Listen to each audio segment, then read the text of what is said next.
Assalamualaikum warahmatullahi wabarakatuh.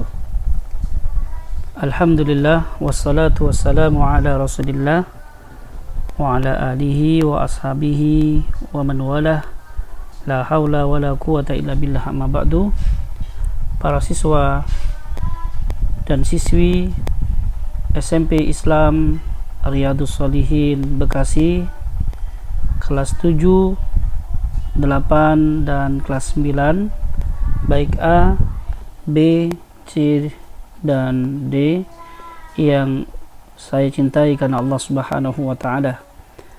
Kita sebagai seorang hamba memiliki kewajiban untuk memperbanyak bersyukur kepada Allah Rabbul Alamin atas segala nikmat yang Allah berikan kepada kita, terutama nikmat iman serta nikmat Islam, dan nikmat Allah telah memberikan kesempatan untuk kita semua menuntut ilmu agama, mempelajari Al-Quran dan sunnah Nabi Sallallahu Alaihi Wasallam.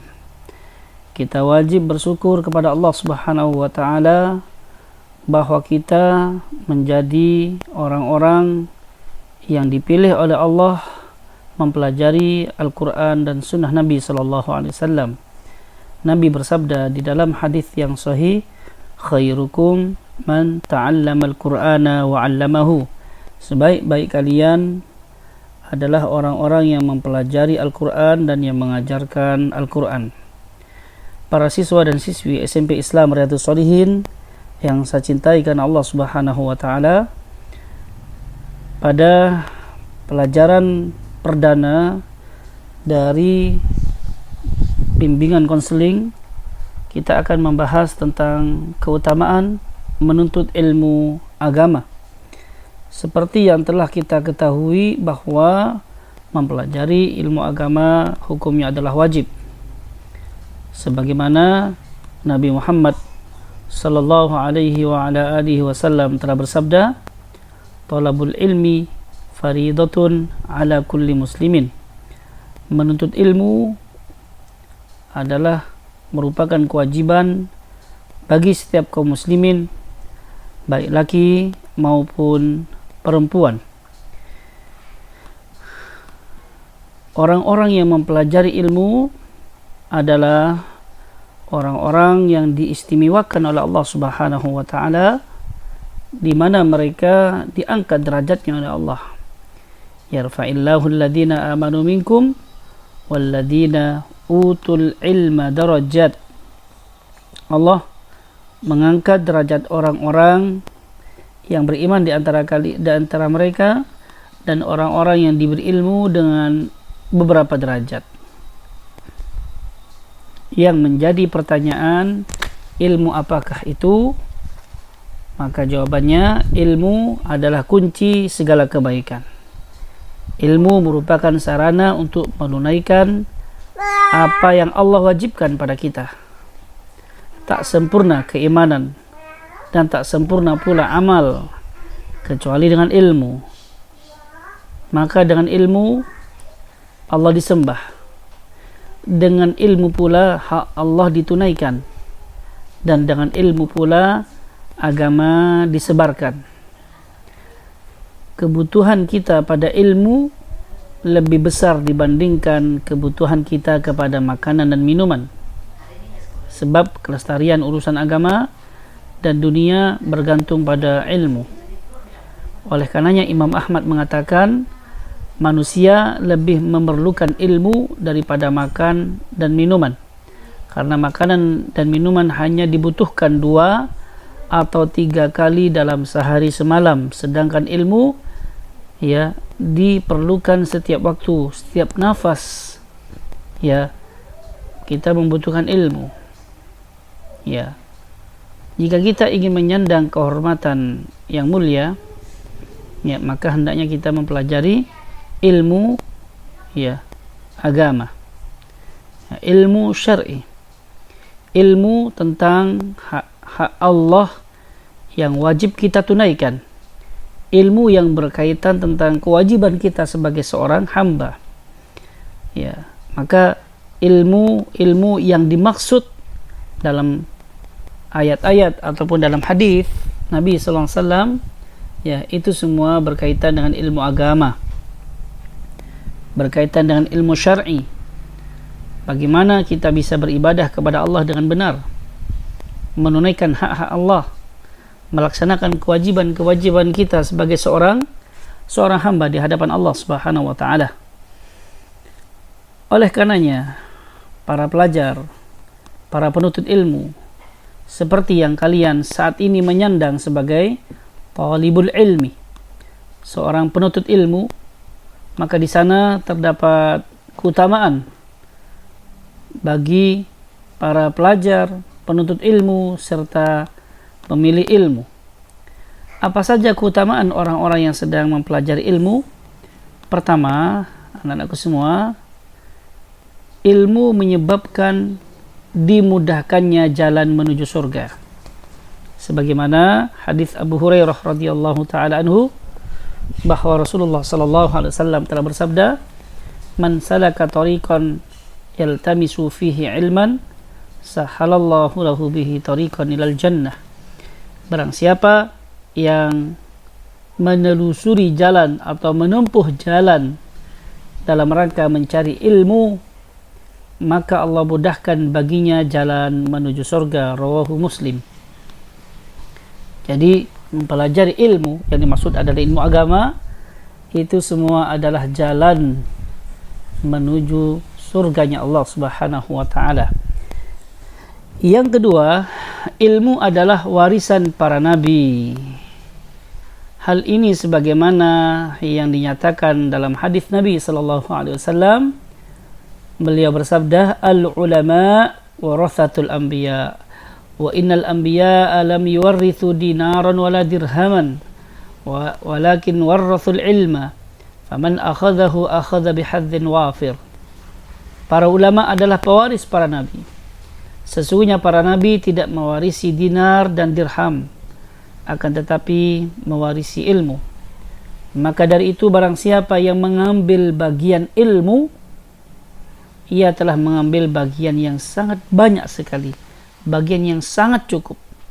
Rawahu Abu Daud wa Tirmidzi wa Ibnu Majah. Ya, hadis ini dinyatakan sahih oleh Al-Imam Al-Albani rahimahullah. Adapun yang ketiga, keutamaan para pelajar. Ya, kita semua menyandang sebagai seorang penuntut ilmu agama.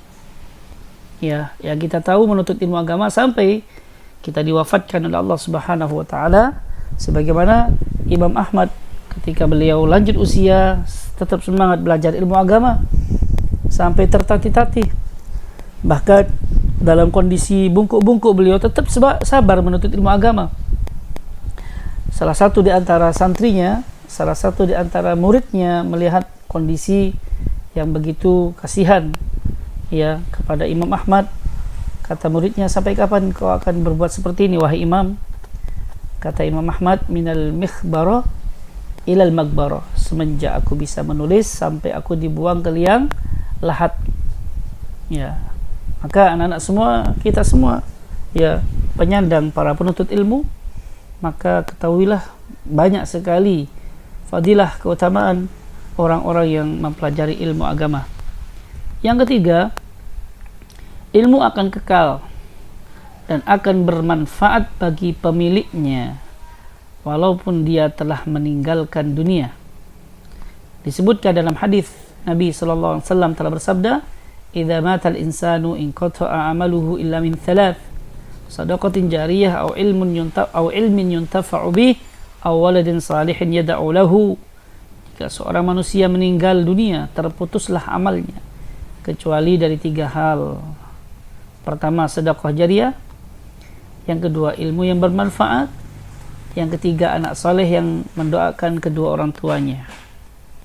Maka ilmu yang bermanfaat yang kita cari, yang kita pelajari, ya, kelak ketika kita sudah tiada, ilmu-ilmu yang sudah kita sampaikan, kita ajarkan, kita arahkan, ya, orang lain, maka ilmu yang bermanfaat tersebut pahalanya tetap mengalir walaupun kita sudah tiada.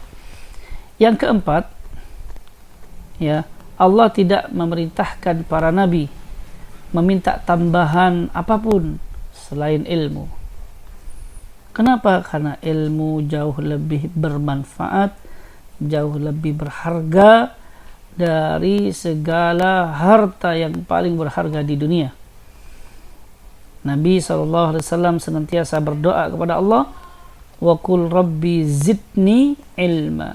Di sini perintah Allah kepada Nabi Muhammad, wahai Nabi Muhammad, katakanlah, wahai Rabbku, tambahkanlah aku ilmu.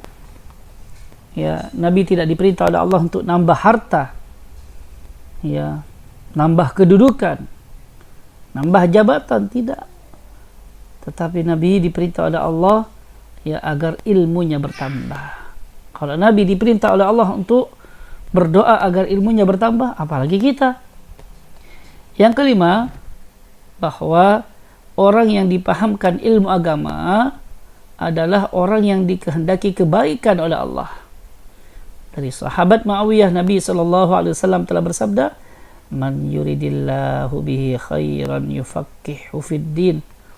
Barang siapa yang Allah kehendaki kebaikan, ya, barang siapa yang Allah kehendaki mendapatkan seluruh kebaikan, maka Allah akan memahamkan dia tentang ilmu agama. Yang dimaksud faqih dalam hadis bukanlah hanya mengetahui hukum ilmu syar'i, tetapi lebih dari itu. Ya, dikatakan faqih jika seseorang memahami ilmu tauhid dan pokok-pokok Islam serta yang berkaitan dengan syariat Allah. Demikianlah yang dikatakan oleh Fadilatul Syekh Muhammad Ibn Saleh Al-Utsaimin rahimahullah.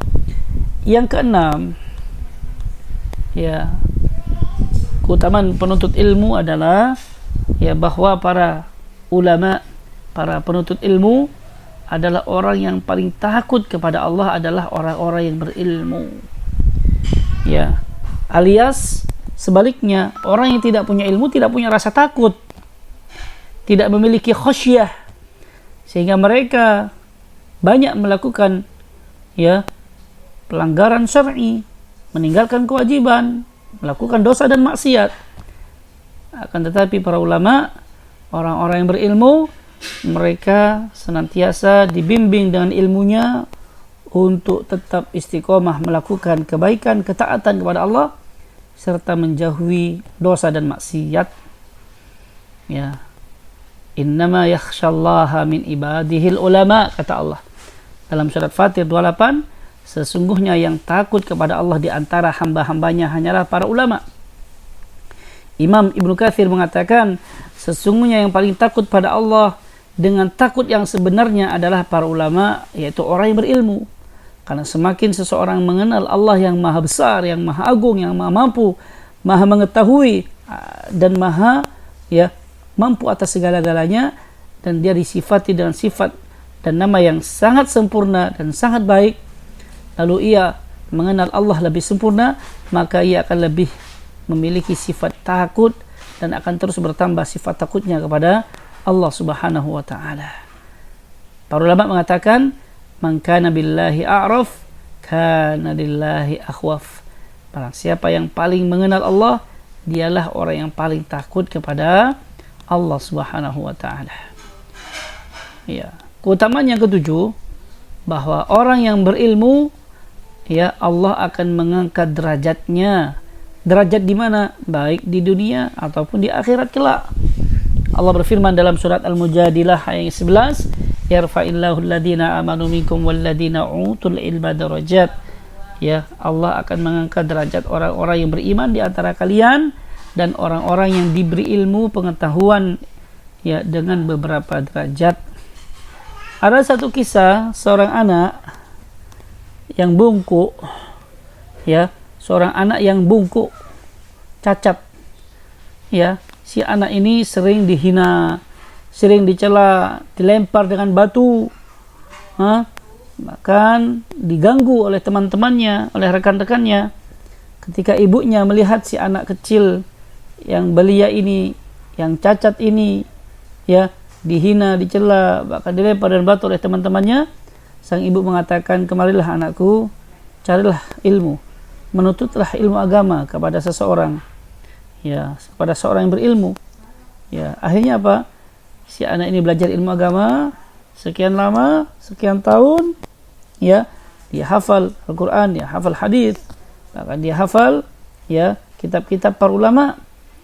Ya, sehingga ketika dia menginjak remaja atau dewasa, dia membuat majelis ilmu yang dihadiri oleh banyak orang, ya bahkan para petinggi atau para pejabat atau para gubernur pun juga ikut hadir menghadiri majelis ilmu orang tersebut. Ya, walaupun dalam kondisi cacat, tetapi Allah muliakan dia karena ilmunya. Manusia memuliakan orang tersebut karena ilmu agamanya. Makanya para ikhwah, para akhwat, kalau kita ingin mulia di hadapan Allah dan di hadapan manusia, maka belajarlah ilmu agama. Dengan ilmu agama, Allah akan menunjukkan kita ke jalan surga, dan Allah senantiasa menjaga dan melindungi kita dalam perjalanan kehidupan ini. Ini adalah pertemuan yang pertama kepada ikhwah dan akhwat semuanya yang saya cintai karena Allah Subhanahu wa taala. Semoga bermanfaat untuk kita semua. Ya, insyaallah di lain kesempatan kita akan membahas, ya, kita akan memberikan bimbingan konseling pada bab-bab yang berikutnya. Wabillahi taufiq wal hidayah. Subhanakallahumma rabbana wa bihamdika asyhadu an la ilaha illa anta astaghfiruka wa atubu ilaik. Assalamualaikum warahmatullahi wabarakatuh.